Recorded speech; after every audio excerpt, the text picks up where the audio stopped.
irmãos, irmãs que vêm de outra realidade de vida, de outra experiência de comunidade, de espiritualidade, para nos enriquecer. Foi assim com Ronaldo, que iniciou esse processo conosco, cofundador da comunidade Remidos no Senhor. Foi assim também mais recentemente, nos últimos anos, com Hamilton Apolônio, fundador da comunidade Boa Nova, lá de Recife, Pernambuco. E nesse ano também nós estamos tendo a oportunidade de comungar de uma outra realidade de vida, de espiritualidade, que com certeza muito vai nos enriquecer. E eu queria, de uma forma breve, dentro dessa introdução, antes de acolher o nosso irmão, alguns membros da comunidade já ouviram, mas eu queria partilhar com aqueles que estão acompanhando em casa e aqueles que não ouviram esse relato breve, o que fez com que tivéssemos hoje aqui essa presença do missionário que aqui está. Há cerca de 5 anos atrás, mais ou menos, eu estive com a irmã Marta em uma viagem até a Alemanha, visitando alguns amigos muito especiais que lá nós temos enquanto comunidade. Alguns de vocês conhecem de modo especial a Sabine, que já esteve aqui outras vezes. E lá a Sabine nos permitiu visitar uma comunidade, digamos, próxima aonde ela mora, não é na Alemanha, é na França, chamada comunidade de Taizé. Na realidade é uma cidadezinha muito pequenininha no interior da França, que tem esse nome, né? Como nós temos no interior do Ceará, Quixeramobim, ali naquele interior da França existe uma cidade chamada Taizé. Muitos conhecem, mundo afora, eu já tinha muito ouvido falar, e ficamos alegres com a possibilidade de conhecer de perto. Vocês hoje vão ouvir um pouco mais sobre Taizé. Apenas falo que tivemos essa visita lá, que muito nos enriqueceu, uma visita rápida, cerca de 1 dia e meio, participando de um encontro, de um retiro semanal que essa comunidade realiza. E depois, um tempo depois, quando a Sabine esteve aqui, nos visitando no Brasil, nós alimentamos juntos um pouco em oração, em partilha fraterna, a possibilidade, quem sabe, um dia, da visita de alguém daquela comunidade até Quixeramobim, para conhecermos um pouco mais da experiência e, quem sabe, também, enriquecidos por essa experiência, vivermos algo em comum aqui na nossa cidade, na nossa comunidade. E aí ela nos falou que essa comunidade tem uma missão no Brasil, na Bahia, numa cidade pequena da Bahia chamada Alagoinhas. Nos animamos nessa possibilidade de intercâmbio, porém tivemos cerca de 2 anos de intervalo por conta da pandemia, e com essa possibilidade maior agora de circulação nesse tempo, nós retomamos essa possibilidade de intercâmbio. Fizemos um contato com um dos membros da comunidade aqui no Brasil, com o qual a Sabine se encontrou em uma das suas visitas lá em Taizé. Ele estava lá em um período de reciclagem, e providencialmente, conto isso para mostrar como Deus vai movendo as situações, não é? Ela falou do Brasil, falou da Boa Semente, e Deus foi conduzindo o processo, e hoje nós estamos tendo a alegria, já de alguns dias ele está aqui conosco, de receber no nosso meio o irmão Henrique, que nós queremos acolher aqui com muita alegria.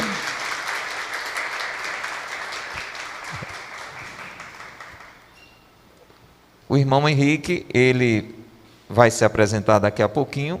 Essa primeira ocasião de conversa, de partilha, também nas conversas anteriores que nós tivemos, nós sentimos que mais do que um encontro para ouvir pregações, para ouvir formações, seria uma ocasião de nos encontrarmos, de partilharmos experiências de vida, a partir também dessa partilha que o irmão vai conduzir, principalmente nesse primeiro momento. Então, essa primeira ocasião será uma ocasião de apresentação, ele vai falar um pouco mais. Mas já adianto alguma coisa, o irmão Henrique é holandês, de naturalidade, a comunidade é de origem francesa, nasceu lá na França, ele vai falar um pouco também desse nascimento da comunidade, e atualmente ele é um dos 3 missionários, dos 3 irmãos, que está a serviço do povo de Deus que está lá nessa diocese, nessa comunidade de Alagoinhas. Antes de passar para o irmão, eu queria apenas dar também um enfoque nessa abordagem que nós vamos ouvir. O mistério central desse tempo do Natal que nós vivemos é o mistério da encarnação.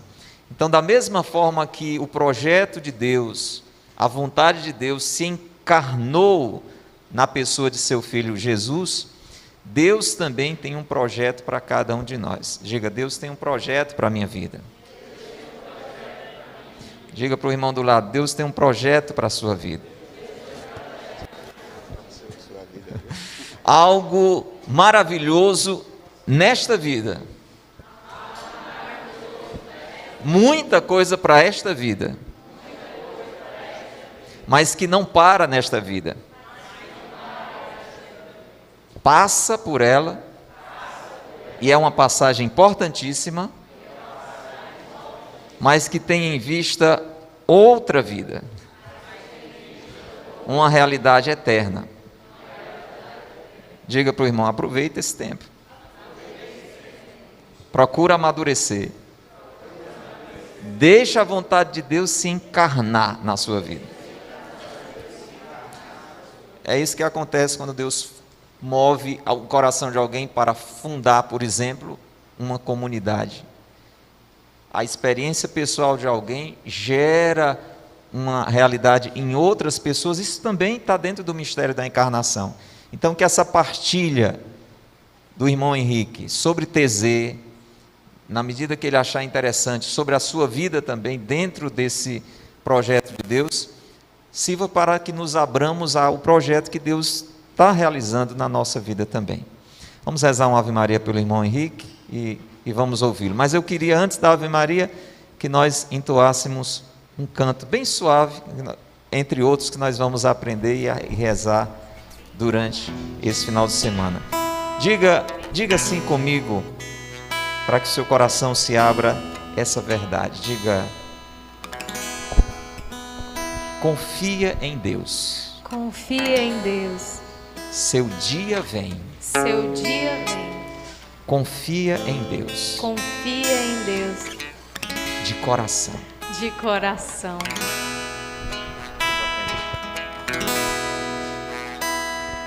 Confia em Deus. Seu dia vem. Confia em Deus de coração.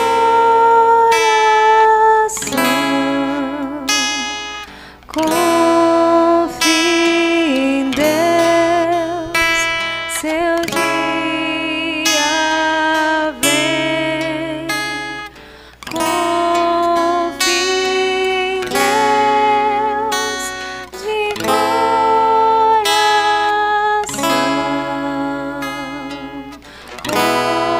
Confia em Deus. Seu dia vem. Confia em Deus de coração. Soltando a voz. Confia em Deus. Seu dia vem.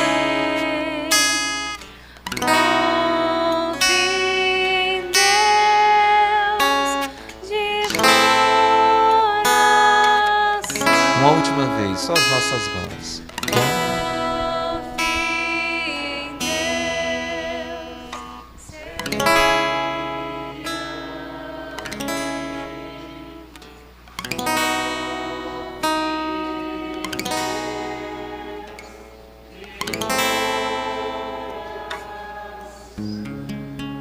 Ave Maria, cheia de graça, o Senhor é convosco. Bendita sois vós entre as mulheres, bendito é o fruto do vosso ventre, Jesus. Santa Maria, Mãe de Deus, rogai por nós, pecadores, agora e na hora de nossa morte. Amém. Amém. Ó Maria concebida sem pecado, Rogai por nós que recorremos a vós. pelo sinal da Santa Cruz, livrai-nos Deus, nosso Senhor, dos nossos inimigos. Em nome do Pai, e do Filho, e do Espírito Santo. Amém. Bem-vindo, irmão.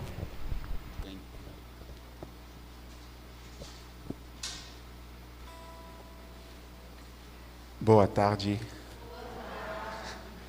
Alguém me pediu, você quer ficar de pé ou sentar? Eu pensei, uma cadeira tá bom. Aí colocaram esse trono aqui no centro, aí eu não sei muito bem o que fazer com isso, né? Eu vou tentar, mas não, é confortável demais.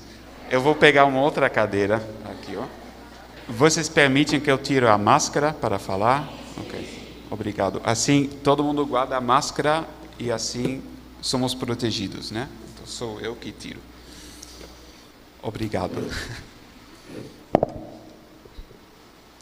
Então, primeiro, algumas palavras na língua das pessoas que estão acompanhando da Alemanha. Então, Guten Mittag, ich bin Bruder Hendrik. Willkommen hier in Ceará. Né? Então, eu não falo muito bem alemão, mas essas poucas palavras que eu conheço são para acolher as pessoas que estão participando. Então, meu nome é Henrique, ou menos aqui no Brasil. Eu estou adaptando um pouco o meu nome mais perto. É muito forte, né? 1, 2, 3. Tá bom? Melhor assim? Ainda é muito forte, né? Tá bom? Ok.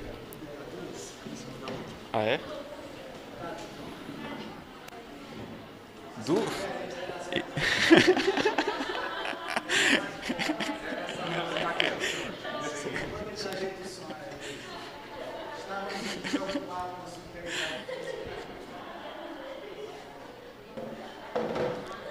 Acertamos a cadeira, né? Beleza.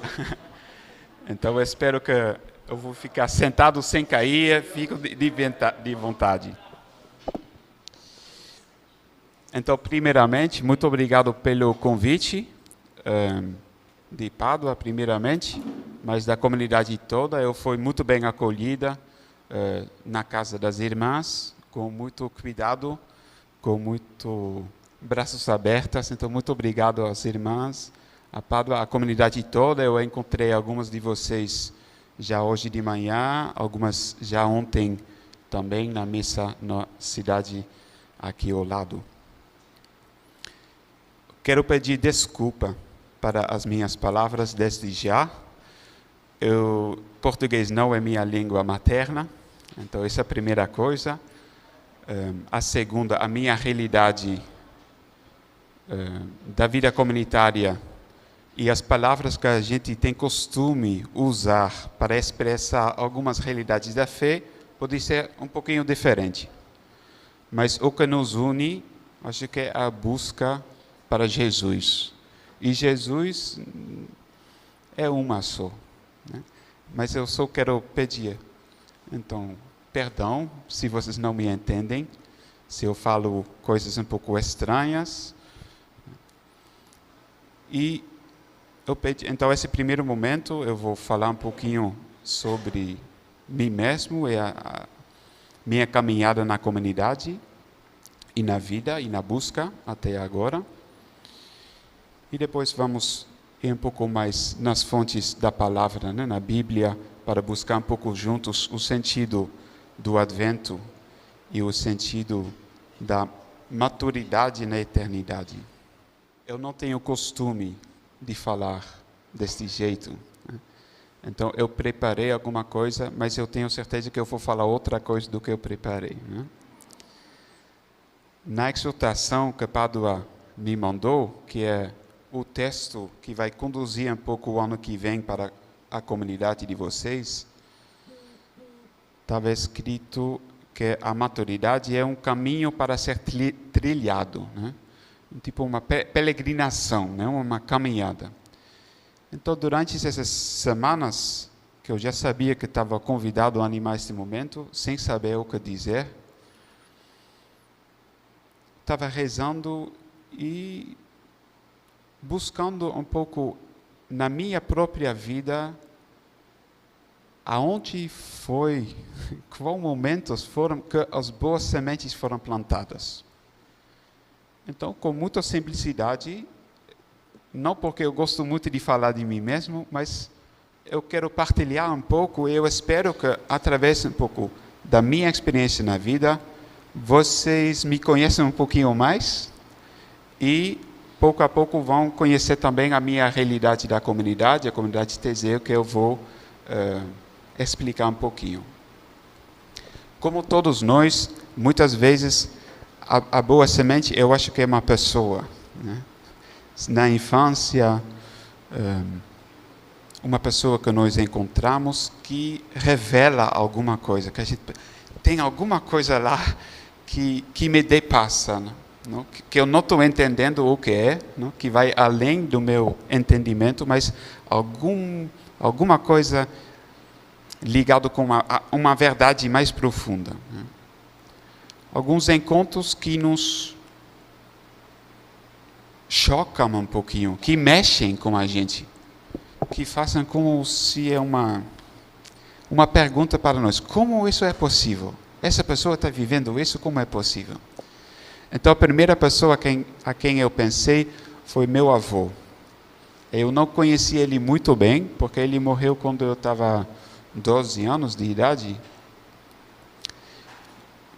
Mas durante os primeiros 12 anos da minha vida eu conheci o pai da minha mãe, que viveu durante a Segunda Guerra Mundial. Eu sou da Holanda, como o Padua já falou.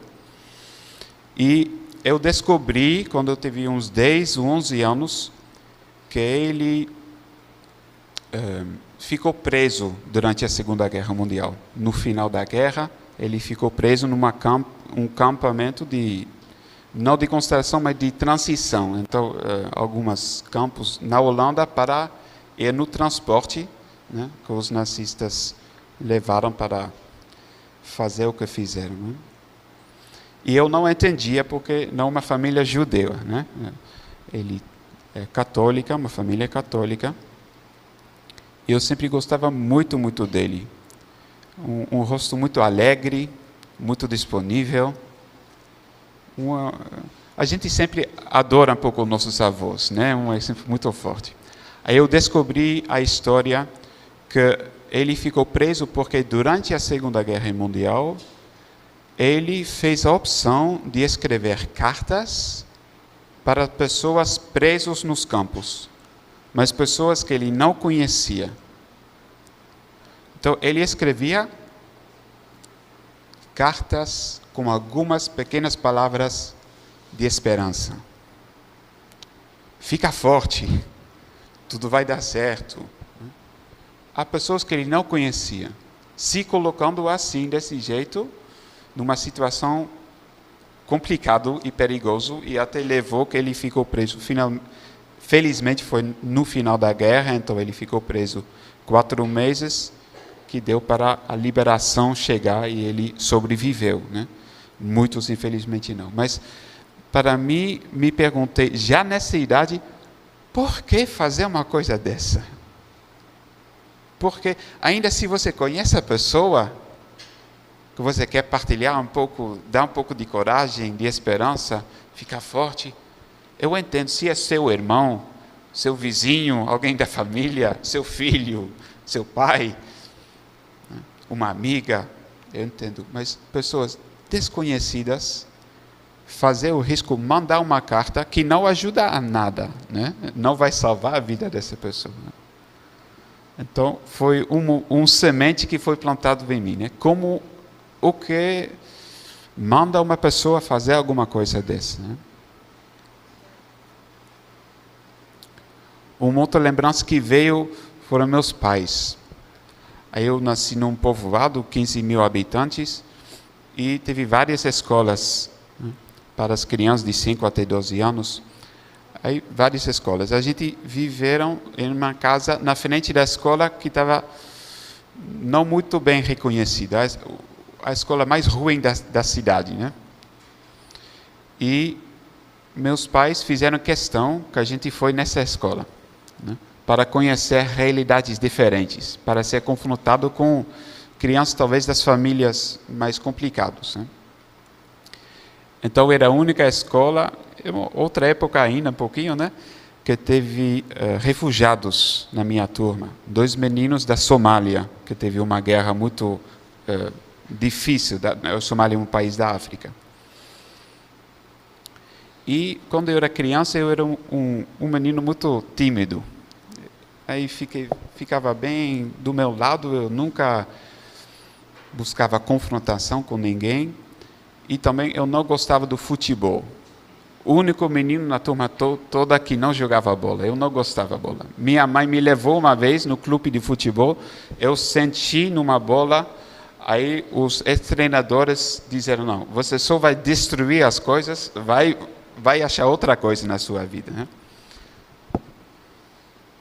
E teve um momento que um desses amigos refugiados da Somália, que chama Said, ele buscava uma confrontação comigo e me chamou de nomes muito ruins. E, como resposta, eu chamei ele de grão de café, só por causa do cor dele, né? Deve ter sido uns 8 anos de idade por aí. Ele começou, né? Ele começou e machucou muito, muito, muito, até que eu não aguentava mais e dizer alguma coisa de volta para ele. Eu voltei em casa chorando, porque me machucou essa situação. Minha mãe me forçou, fala o que aconteceu. Eu partilhei o que aconteceu e ela me forçou de ir na casa dele para pedir desculpa. E eu não queria, até agora, estou me emocionando, porque eu não queria do jeito nenhum, porque não era certo. Ele começou. Né? Ele disse, não, do jeito nenhum, você vai. Mas eu não vou. Ele começou, mas não é assim. Não é mais importante quem tem razão, sim ou não. Você fez alguma coisa errada? O que você falou estava certo de falar? Não. Mas ele começou. Não o mais. Você vai pedir desculpa. Ela foi até perto da casa dele e os últimos 5 metros ela me deixava fazer sozinha, né?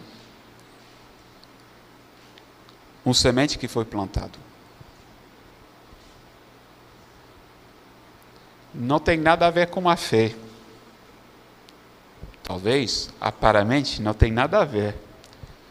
Minha família não é uma família muito ligada com a igreja. Meus pais foram criados nas famílias católicas e acharam importante que os filhos conheceram um pouquinho essa realidade. Mas se eu pergunto à minha mãe ou ao meu pai, você acredita em Deus? A resposta seria não. Jesus é um rapaz muito legal, a Bíblia mostra um pouquinho como seria bom de viver, é sempre bom de amar as pessoas, mas oração perde tempo. Oração não serve a nada porque o mais importante é viver. Então, no coração e na fala, eles não são cristãos. No jeito de viver, e o que eu recebi deles, eu acho que sim. Né? Talvez eles não percebem muito. Né? Na minha turma, eu estava o único que frequentava a igreja. Né? Até 12 anos eu fui, junto com meus pais, fui batizada, fiz a primeira comunhão, confirmação, e depois me deram a possibilidade de escolher se eu queria sim ou não ir na igreja.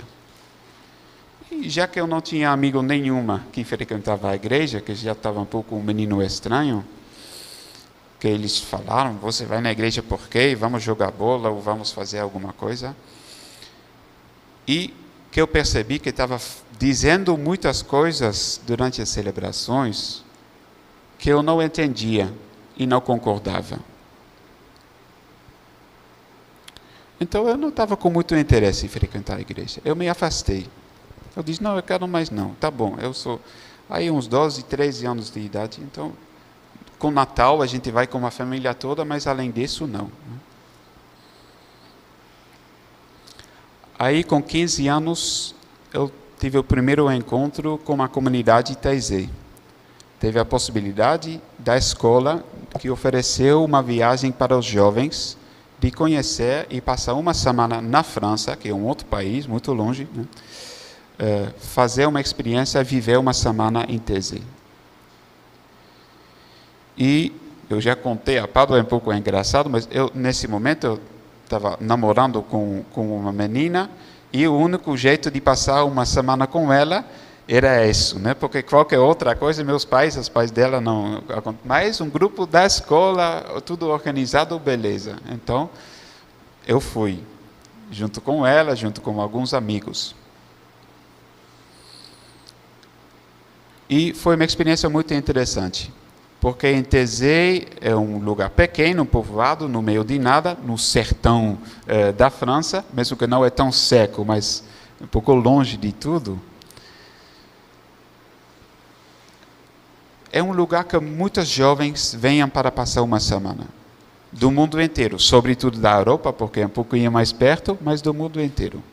Então foi a primeira vez que eu tive a oportunidade de encontrar jovens da minha idade que viveram numa situação, numa cultura muito diferente que a minha, mas que no fundo partilhamos as mesmas perguntas um pouco sobre a vida. O que você quer fazer?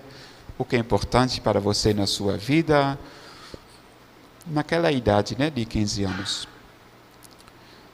Tem os momentos das orações da comunidade. Uma grande igreja, todo mundo senta no chão, não tem cadeiras. E sempre tem um momento de silêncio, 10 minutos de silêncio. E cantos como a gente cantou agora, simples, repetitivos um pouquinho, para que todo mundo que quiser possa entrar com facilidade. Eu não gostei muito das orações, não me tocou muito.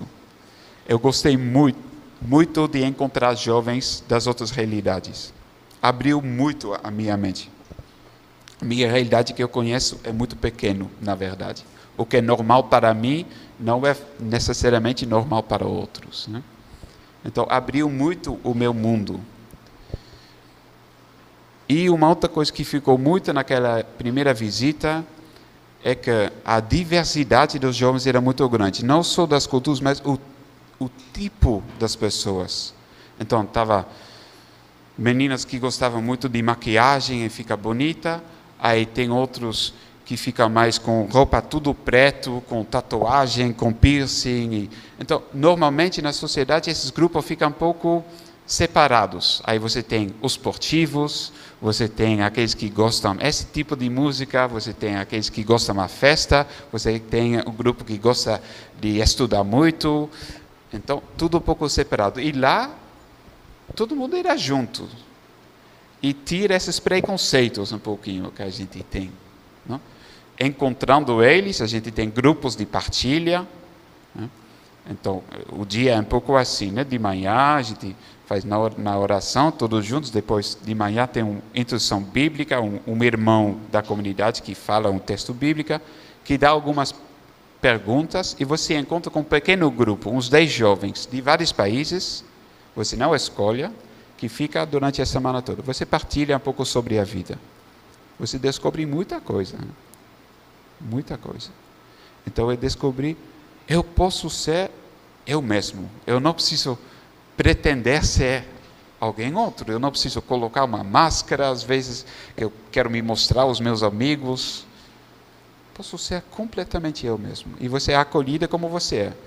Qualquer grupo social que você faz parte, isso não conta. Foi uma intuição muito forte para mim. E eu me lembro quando eu voltei em casa, disse, mãe, eu não sei se Deus existe, mas se Ele existe, é lá que eu posso encontrá-lo. Depois a minha vida continuou, esqueci dessa experiência, continuou vivendo, buscando, terminei a minha escola e com 18 anos eu estava ainda com vontade de descobrir o mundo, além da minha terra, que é muito pequena, né? Para chegar aqui, agora eu moro na Bahia, eu venho de ônibus, é mais que 30 horas de viagem para chegar aqui, né? Foi uma opção minha, né, de ir de ônibus, não foi forçado por ninguém, eu pedi para ir de ônibus, para ver a terra passar. Na minha terra, o máximo que você pode passar no ônibus é 3 horas. Qualquer lugar que você vai, 3 horas você já está no outro país, né? Então é muito pequeno, né? Então com 18 eu decidi de trabalhar muito durante os 5 meses, ganhar muito dinheiro, não gastar nada e viajar. Aí eu fui durante 7 meses na Ásia, na Índia, e sem plano. Eu sabia, eu vou chegar nesse dia e 7 meses depois eu vou voltar. E sem nenhuma ideia onde eu ia, o que eu ia fazer, mas eu estava com vontade de descobrir. Minha mãe não gostou muito, porque um menino sozinho numa terra desconhecida que não fala a língua, que vai dar certo sim ou não, mas eu já estava com 18, ela não podia mais dizer muita coisa, né? E essa viagem também foi uma viagem de semente, né? Semente profunda. Muito estranho, porque eu não me sentia muito ligado com a igreja nenhuma. Durante essa viagem, uns 3, 4 vezes, eu me achei sozinho, entrando numa igreja. Que eu entrei numa igreja e fiquei no silêncio. Eu não sabia porquê, mas teve alguma coisa que eu me encontrava nesses lugares. No meio da Índia, você vê uma igreja, uma cruzinho, entrei e fiquei no silêncio.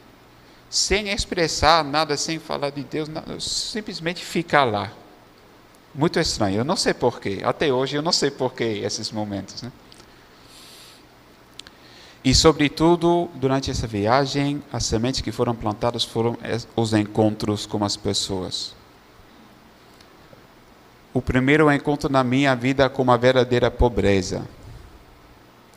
Ver famílias vivendo na rua sem nada, com crianças não sabendo se vai comer alguma coisa, se vai sobreviver. Muito chocante. E mais chocante ainda, que essas pessoas te acolheram. E nos olhos deles eu percebi uma alegria. Pensei, como isso é possível? Então, vou contar uma anedota que eu estava em Myanmar, que é um país isolado, sozinho, que era uma ditadura militar naquela época, até um pouco perigoso para viajar, mas nessa loucura da juventude, eu queria ir o mais norte possível do país para conhecer. Aí eu queria subir de trem e descer de navio, porque tem um rio no país todo. Aí pouco a pouco descendo com pequenos barcos. Então eu fui no norte, eu aluguei um motor. Eu não tinha carteira, nada, mas eu tinha vontade de aprender motor. Aí isso você pode entrar um pouco no interior, né? Fora da cidade, conhecer um pouco a realidade lá. E parando numa floresta enorme, com motor alugado, eu encontrei 2 homens que falaram 3 palavras em inglês. E estavam tão felizes de poder partilhar essas 3 palavras comigo, que é: bom dia, tudo bem, meu nome é. Então, não é uma conversa muito profunda, né? Mas repetindo com muita felicidade encontrar o estrangeiro para poder, enfim, partilhar essas 3 palavras que conheceram. Esses 2 homens estavam de férias durante um fim de semana do trabalho deles. E eles insistiram para me mostrar a beleza da cidade e da natureza onde eles viveram. Partilhar isso comigo. Então eu fui com eles no motor deles, eu no meu motor alugado, a gente visitou natureza, cascadas de água, rios maravilhosos, muito, muito bom. E eles insistiram em pagar tudo para mim. Lanche, vamos lanchar, sentar, comer um pouquinho, tudo bem. Gasolina, acabou, então vamos colocar gasolina. Eles pagaram para mim. Eu não entendia muito bem, eu não queria, eles se ofenderam, que eu não queria aceitar, né? Eles se ofenderam. No último dia, de manhã, eu tive a possibilidade de visitar uma casa de um deles. Um quartozinho, sem nada, com 6 crianças, que eu contei, talvez tinha mais, eu não sei, mas ao menos 6 crianças, que é o lugar de vida e à noite é o lugar para dormir, né? Não tem cama, não tem nada. E eu descobri o que foi o salário dele. E eu percebi que durante 2 dias que eles me levaram de moto para visitar várias coisas, comer sorvete aqui e lá, ele gastou um salário dele mensal. Para mim. Só para mim. Nem contar ainda os custos para ele mesmo. Então, eu sabia que essas 6 crianças, ou mínimo 6 crianças, vão ter muito pena de ter comida nos próximos dias, porque ele gastou tudo que tinha comigo. Só podendo falar 3 palavras. Não me conhecendo, né? Na última noite, ele me levou no restaurante da cidade. Eu estava de costume de comer sempre na rua, muito simples, porque não tinha muito dinheiro, eu queria viajar muito tempo, então não gastava muito dinheiro. Né? Muito simples. Ele me levou no restaurante na cidade dele. No restaurante, a gente sentou, ele, o amigo e eu. Ele falou, encomendou comida lá, eu não sei, você quer comer o quê? Eu comer, não sei, vai, você escolhe, né? Aí, com mãos e com pés a gente comunica, né? Ele encomendou todos os pratos no restaurante. Todos. Uma mesa, 2, 3 vezes esse tamanho, cheia, para 3 pessoas. É loucura, né? A gente comeu um prato, tinha ao menos 15, 20 pratos lá. Para se mostrar. Gastando esse dinheiro para mim. E a gente se despediu, sem trocar número, nome, contato, nada. E me machucou muito. Porque esse homem é tão pobre. E eu tenho tanta coisa. E ele não tem nada. E ele não queria que eu ajudava ele para pagar.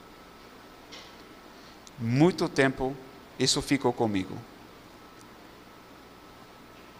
Só uns 2, 3 meses depois, continuando a minha viagem, que veio essa pergunta em mim, mas quem é o pobre?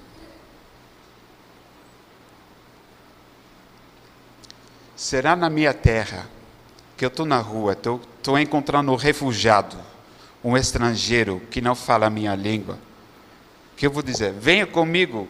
Ah, não fala a minha língua? Não, então deixa não. Só 3, nem 3 palavras pode partilhar. Eu vou te levar 2 dias, vou te mostrar. Eu vou gastar R$2.000 para você. Eu sei que eu não posso comer, minha família não pode comer, mas eu vou gastar. Eu tenho capacidade de fazer isso? Nunca. Hoje eu teria capacidade de fazer isso? Não. Eu gostaria. Eu não tenho. Quem é o pobre? Semente muito forte para mim. Esse encontro e perceber, mas o que realmente é importante na vida. Como é possível que essa pessoa que talvez não tem informação nenhuma, não tem segurança nem social, nem da saúde, nem financeira, ele entende muito mais da vida do que eu, que tenho tudo. Eu posso ir na universidade, o meu governo ajuda para fazer, eu posso construir uma casa, tenho todas as possibilidades no mundo. Né? O que é a vida? Né? O que é a pobreza? Quem eu quero ser? Quem sou eu? Voltei na Holanda para estudar, porque eu pensei, tem essa possibilidade de fazer porque eu queria ficar, né? Eu encontrei um lugar onde, na Índia também, fiquei 2 meses num lugar com crianças que eu gostava muito, que eu encontrei, eu fiquei para ensinar inglês, sem poder falar a língua deles, não tinha muito sentido, mas partilhar a vida com as crianças foi muito bom também. Eu queria ficar, mas eu pensei, se eu vou estudar, eu posso ajudar muito mais. Aí eu voltei na Holanda, continuou a universidade e comecei antropologia, né? A ciência das culturas, antropologia cultural. Gostei, mas também gostei de muitas outras coisas que oferece a vida de estudante. Né? as amizades, as relações, as festas, a liberdade, muitas outras coisas para preencher o tempo. Eu fiz o necessário para passar os meses, mas o resto do tempo eu dediquei à liberdade, à festa, a fazer amizades, investir na vida social. Resposta para essas perguntas que eu tinha dentro de mim: quem sou eu? O que é realmente importante na minha vida? O que eu estou vivendo? O que eu quero viver? Eu não tinha. E de vez em quando eu voltava a essas perguntas. Mas são perguntas um pouco complicadas para partilhar com seus amigos. Porque são perguntas um pouco existenciais. E não é cotidiana falar sobre isso, né? Aí você pensa às vezes nessas coisas. Aí o seu amigo: vamos à festa hoje à noite. Amanhã a gente fala. Que loucura é isso? Vamos, né? Muito complicado. Até dar palavras nessas próprias perguntas dentro de nós é complicado. Partilhar ainda mais. Então, para não ver muito, para ficar bem embaixo dessas perguntas, para não me confrontar com isso, me perdi um pouco na vida superficial, né? De mais e mais, de álcool, de droga, que é legal também na Holanda, né? Tem toda uma outra cultura, maconha, desculpa, mas é assim, né? A gente pode comprar numa loja maconha e... Então eu vivi com isso. Nenhum dos meus amigos é cristão. Eu não tenho amigo, até hoje não tenho amigo nenhuma na Holanda que é cristão, né? Então eu não conviveu nesse ambiente da igreja, grupos de jovens. Eu nunca tinha a graça de crescer na fé num grupo de jovens. Então eu continuei 1 ano, 2 anos, 3 anos, continuando aos poucos os estudos, me perdendo um pouquinho, querendo esquecer as perguntas porque eram difíceis demais, até que eu pensei, não, isso não dá mais, eu tenho que me confrontar. Aí eu parei cancelei o meu apartamento, estudos, parei, eu fiz 3 anos, tive de fazer 4 para terminar, eu parei, eu tenho de sair daqui, porque aqui eu tentei, mas não dá certo, mas eu quero, essas perguntas voltaram o tempo todo.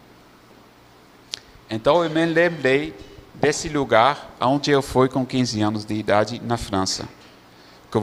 Onde você é acolhida como você é. Que não tem julgamento nenhuma, você pode criar tudo o que quiser, você pode dizer, você pode vestir como você quiser. Né? Lembrei, aí eu pensei, eu vou lá. Aí eu fui lá para ficar 1 mês como voluntário. E isso foi em 2010, né? Chegamos em 2010 agora, né? Aí tinha 22 anos de idade. Cheguei lá para ajudar um pouco nas atividades lá. A maioria dos jovens ficam 1 semana. Tem muitos jovens. Durante o verão, 3.000 por semana, 4.000 por semana, até 5.000. Então é muito trabalho para acolhê-los. Então tem alguns jovens que ficam mais tempo que 1 semana para poder organizar essa acolhida, esses encontros que acontecem cada semana. Porque cada jovem que vem lá, fica 1 semana, tem momentos de partilha, de oração de manhã, mas outra parte do dia, à tarde, né, é um serviço. Então tem jovens que vão acender as velas na igreja, que vão limpar os banheiros, que vão preparar a cozinha para 5.000 pessoas, o almoço. Então, cada um que vem para 1 semana recebe um pequeno serviço para fazer uma experiência da vida comunitária. E os voluntários, os jovens que ficam mais que 1 semana, são eles que organizam um pouco isso, né? Que ficam na frente, que animam. Então, durante todo esse lugar, não tem empregado nenhum. São os jovens mesmo que façam tudo, né? Que é bastante impressionante. Então eu pedi para ficar como voluntário. Como voluntário você vive numa casa junto com os outros voluntários, os outros meninos. Tem meninos e tem as meninas que têm outra casa que moram separados, trabalham juntos, mas têm uma vida comunitária separada. E lá eu fiz um outro processo, né, de busca para mim. Aí eu encontrei pela primeira vez na minha vida um jovem que eu me lembro muito bem dele, ele chama Andy, ele é da Nova Zelândia, muito longe, era voluntário lá durante alguns meses. Um jovem normal, inteligente, estudou na universidade, que me falou que ele acredita que Deus existe. Isso eu nunca encontrei. Porque até lá, os cristãos que eu encontrei, eu tinha sempre um pouco o sentimento de que usava Deus como explicação para tudo. Tudo que a gente não está entendendo, eu pego um papelzinho, eu coloco o nome de Deus, eu coloco, agora estou em paz. E eu penso, se isso é a fé ou é Deus, eu não tenho interesse. Para mim, eu não tenho problema de ter perguntas abertas. Se é só uma explicação para tudo, aí se uma conversa moral, os cristãos ficam, aí não sabem como responder, vão pegar a Bíblia, aí lê aqui, isso aqui, a resposta está tudo aqui, toda a verdade está aqui. E eu não gostei disso. Eu não gostei disso. Eu nunca encontrei uma igreja onde você pode buscar, onde você pode ter dúvida, onde você pode fazer perguntas, onde você pode procurar, começar a conhecer, né? Isso é a verdade, a gente acredita em isso. Assina aqui, você faz parte da nossa comunidade. Beleza. Então, isso foi minha experiência, as pessoas que eu encontrei, né? Da igreja. Eu sei que não é a igreja toda que é assim, graças a Deus, né? Mas isso foi a experiência que eu tinha. Então, encontrar alguém inteligente, normal, não assim um pouco perdido nas nuvens e com falas espirituais, não, normal, que fala, sim, eu acredito em Deus. Mas e a ciência? Como isso fica? Como você combina as coisas? Sim, eu estou estudando ciência aqui na universidade, na Nova Zelândia. Isso não é contraditório? Eu estou estudando a criação, o que Deus criou, e para mim não é contraditório, né? Então, tive muitas conversas com ele. Então, depois de um tempo, eu pensei, interessante. Então, se esse Deus de você existe, eu gostaria de conhecer. Eu faço o quê? Então, ele disse, vai lá e vai pedir a ele. Isso, vou aonde? Lá na igreja, acha um lugar assim, tranquilo, e vai pedir a ele. Disse, ok, então, eu vou. Se você diz que é assim, eu não tenho nada a perder, então eu vou, né? Então, eu vou lá numa igreja lá, escuro, né? Então, oi Deus, estou aqui. Aí, eu espero 5 segundos, né? A minha cabeça vai assim. Não estou escutando nada, não estou escutando nada. Está vendo, é loucura que ele fala. Ele não está me respondendo, não. Então, eu voltei, né? Ele, Andy, muito obrigado, né? Pela proposta que me fez, mas não aconteceu nada. Faça de novo. Aí pronto, eu faço de novo. Oi Deus, estou aqui de novo. Outra vez você não me falou nada, então talvez hoje está um pouco mais disposto, né? Porque, na verdade, o Andy, meu amigo, falou que você é legal e eu quero conhecer. Aí, 1, 2, 3, 4, 5. Não está acontecendo nada, não. Andy, isso não funciona comigo, não. Continua. Aí, 5 segundos tornou 10 segundos. Tem um pouco mais de paciência. Aí, tornou 30 segundos. Aí, eu parei de contar um pouquinho. Aí, comecei a ficar um pouquinho em silêncio. Só experimentando esse A irmã está bem? Só a cadeira aqui quebrou, né? Ok. Se a sua cadeira está bem. Pois é. Então, pouco a pouco, esse silêncio cresceu um pouco. Só para explicar, muito simples. Eu tenho desejo de te conhecer. Eu tenho certeza que você não existe, mas se você existe, eu quero te conhecer. Porque se existe, rapaz, isso não é nada não. Porque se você existe, você criou o mundo todo, você me criou, aí isso muda bastante coisa na minha vida. Então, se é verdade que você existe, eu gostaria de conhecer. Né? Nada aconteceu. 2 meses, passado 1 mês voluntário, eu pedi, posso ficar um pouco mais? Estou gostando daqui.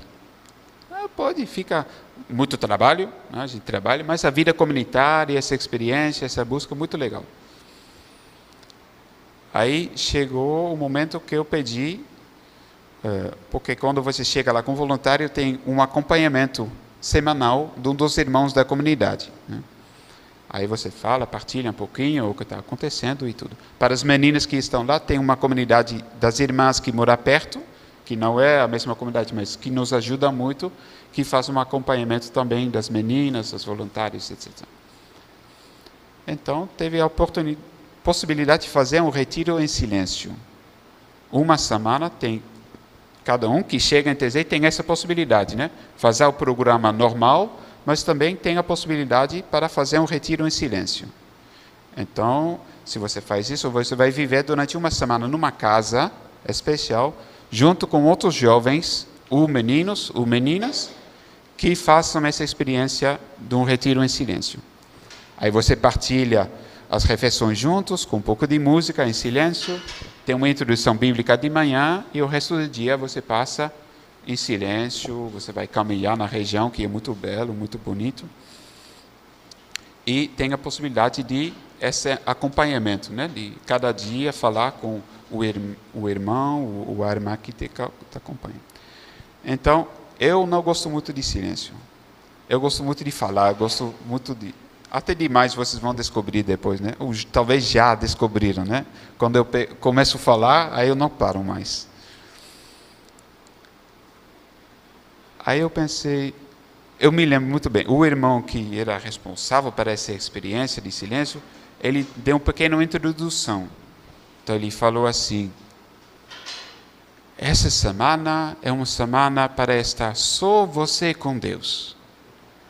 E eu estava lá, não entendendo nada o que ele queria dizer. Mas eu nem acredito que ele está lá, então isso quer dizer o quê? Para mim, eu sou muito curioso como é para não falar durante 1 semana. Isso vai mexer demais comigo, né? Eu não gosto, não, mas eu tenho interesse de ver se eu posso e como é a reação disso. E também eu tenho um quarto para mim mesmo. Nessa casa tem um quarto individual. Aí na vida comunitária você tem dormitórios. Aí já durante 2, 3 meses estava vivendo com muitos outros meninos de muitos países. Aí então eu estava muito feliz também. 1 semana ter o meu quarto, um pouco mais espaço para mim. E essa semana, aí eu não posso dizer muitas coisas em palavras, mas isso mexeu demais com a minha vida. Isso tornou tudo de baixo para cima e de cima para baixo.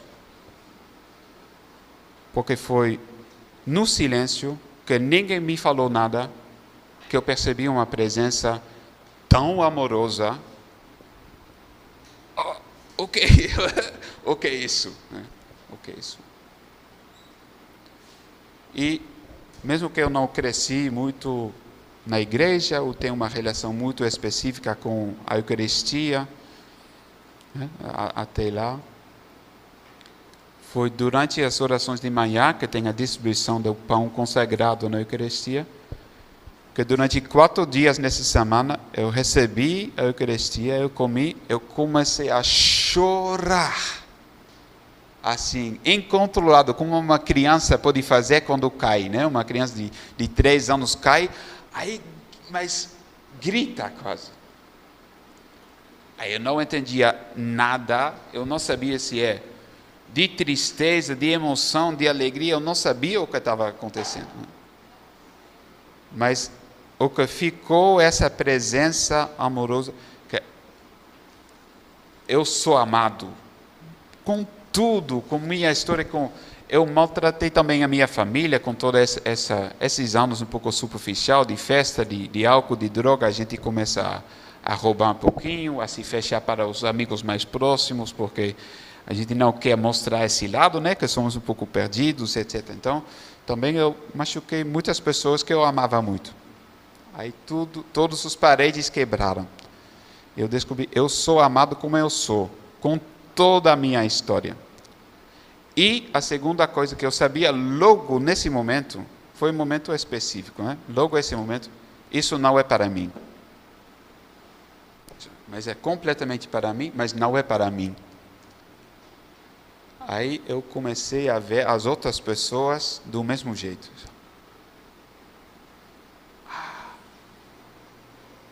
A Senhora é tão bonita, tão amada, incrível. Eu sei que é difícil de acreditar nisso. Eu estou vendo a fragilidade. Rapaz, Deus te ama tanta. Essa presença amorosa está em cada um. Uau, que maravilha, né? Então eu pensei, agora eu vou partilhar com todo mundo isso. Aí eu tentei fazer isso um momento, não deu muito certo, muito mal entendimentos, né? Aí depois de alguns meses, ficando ainda com voluntário lá, fazendo esse caminho, porque se isso é Deus, eu quero conhecer mais. Ele fala como? A Bíblia é o quê? Então vamos conhecer um pouquinho, ler, né? Aí o primeiro texto que me falou, o filho pródigo. Eu fui acolhida, rapaz. Eu voltei, eu nem preciso começar a falar sobre tudo que eu não gosto de mim, ele já está lá me abraçando. Que abraço misericordioso, né? Sem entender muita coisa, foi isso que estava acontecendo, né? Aí eu comecei a ler um pouco os evangelhos, entender a vida de Jesus. E na vida de Jesus, o jeito, sobretudo o jeito que ele vivia com as pessoas, me tocou. Me tocou por quê? Porque confirmou tudo que eu já sabia. Eu não conhecia Jesus, mas todas essas sementes caíram.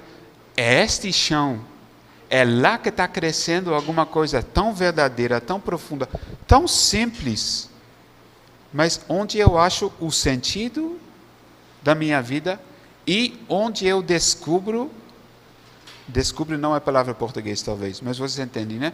Onde eu posso descobrir a minha identidade. Quem sou eu? Não o meu olhar para mim mesmo, o olhar que ele tem para mim. Ele está vendo tudo que vive em mim e ele me acolhe com braços abertos, com amor, com misericórdia. E isso que eu sou. E isso é completamente libertador, porque você não precisa mais, quase mais nada dos outros. Você não precisa ser amado. Quando você vai se aproximar de alguém, você não busca nada de retorno. Porque você já tem tudo. E você pode ver as outras pessoas num olhar diferente. Então, mexeu demais, né? Mexeu demais comigo, né? Caminhando. Eu fiquei com voluntário 1 ano e meio. Durante todo esse tempo, nunca, mesmo com todas essas experiências, nunca veio na minha cabeça, talvez a vida religiosa seria alguma coisa para mim. Nunca. Porque eu gosto muito da minha família, gosto muito dos meus amigos, eu gosto muito das mulheres, eu desejo muito de ser pai, de ter filhos. Eu gosto muito da minha liberdade, de poder continuando fazendo essas viagens, conhecendo outras realidades.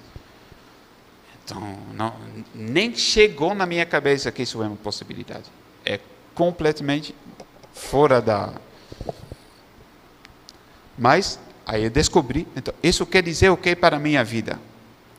Se esse amor é verdade, é para mim, é para todos, isso quer dizer o quê?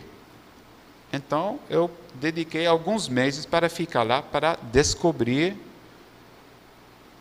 se esse Deus que é amor é lá, ele também vai saber, se ele criou tudo, ele vai saber a me falar de um certo jeito o que ele acha que é bom para mim, né? Qual seria o próximo passo? Aí ele não manda zap, que nem existia ainda, né? Zap e o SMS, mas com certeza ele me conhece, então ele vai saber o jeito para me dizer alguma coisa. Isso eu vou ficar um pouco disponível, eu vou passar cada dia um pouco de tempo dizendo, eu estou aqui. Aí teve um outro momento, durante esse tempo, que durante a noite, eu estava numa pequena igreja no povoado de Tezé, e que eu saí, foi muito tarde. Eu trabalhei um serviço que terminou muito tarde, estava muito cansado, mas antes de dormir, eu pensei, eu vou passar um pequeno momento lá na igreja, sozinha.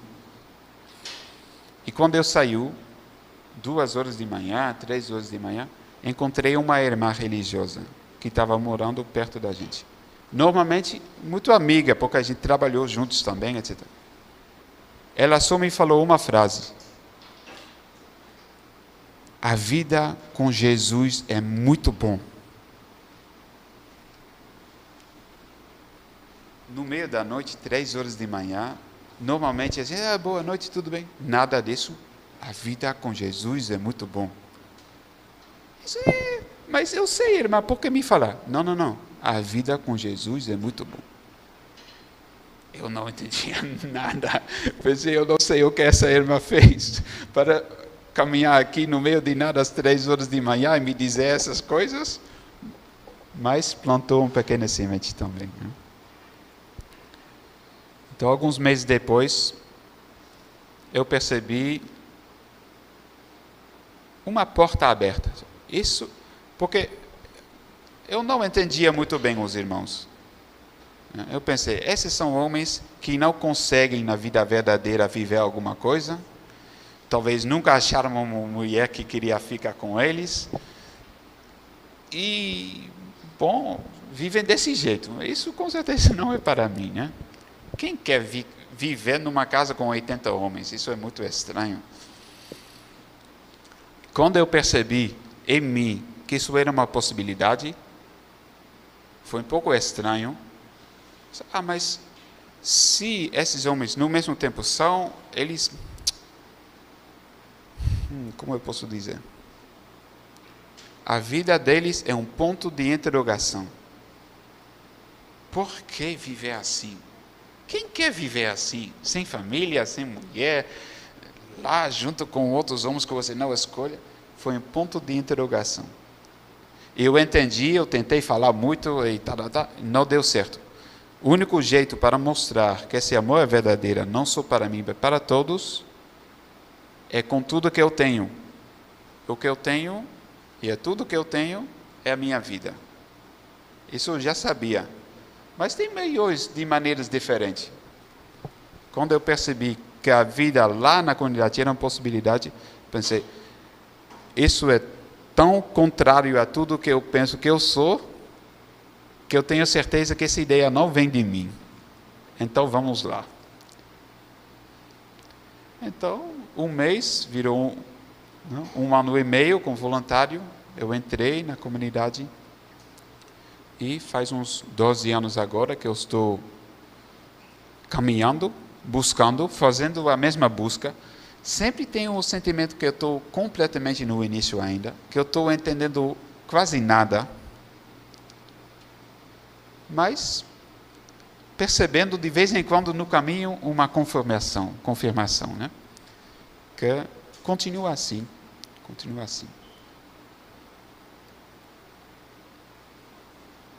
Então, falei mais de mim do que sobre a comunidade, né? Então, a comunidade acolhe esses jovens, muitos descobrem a vocação, um sentido na vida, muito poucos na comunidade mesmo, mas na vida da família, nas outras comunidades, na vida religiosa pode ser. E é um ponto muito importante para nós como comunidade acolher os jovens que estão buscando. A realidade agnóstica e ateísta na Europa é muito, muito forte. Muitos jovens vêm que... Tem grupos de igrejas que vêm, mas muitos jovens vêm que não têm ligação nenhuma. Até nossa igreja talvez poderia ser a primeira igreja que eles entrem na vida. Né? Não é um movimento, a gente não quer que as pessoas façam momentos espirituais com nossa espiritualidade ou com nossos cantos. Não. Volta na sua terra, vai descobrir na sua comunidade. Qualquer igreja que seja, vai lá. Mas só tem idosos lá, não tem outros jovens, não me sinto bem lá, eu já entrei, sou cabelo, ou sem cabelo, não, sou idoso. Vai se aproximar de uma desses idosos, vai perguntar o que você está fazendo aqui. Então sempre a gente incentiva os jovens a buscar na comunidade local onde eles vivem. Então eu peço perdão porque eu estou falando das coisas que eu nunca falo, né? Foi a convivência com as irmãs e as conversas com elas que provocaram um pouco a releitura da minha vida, minha caminhada. Normalmente eu não partilho muita coisa disso, né? A convivência com as irmãs, também as conversas com Pádua. Então já estou percebendo que eu estou falando demais, então vamos fazer um momento de descanso, beber um pouco de água e vamos descobrir o que no segundo vez vai sair, né? Eu não sei ainda não. Até logo.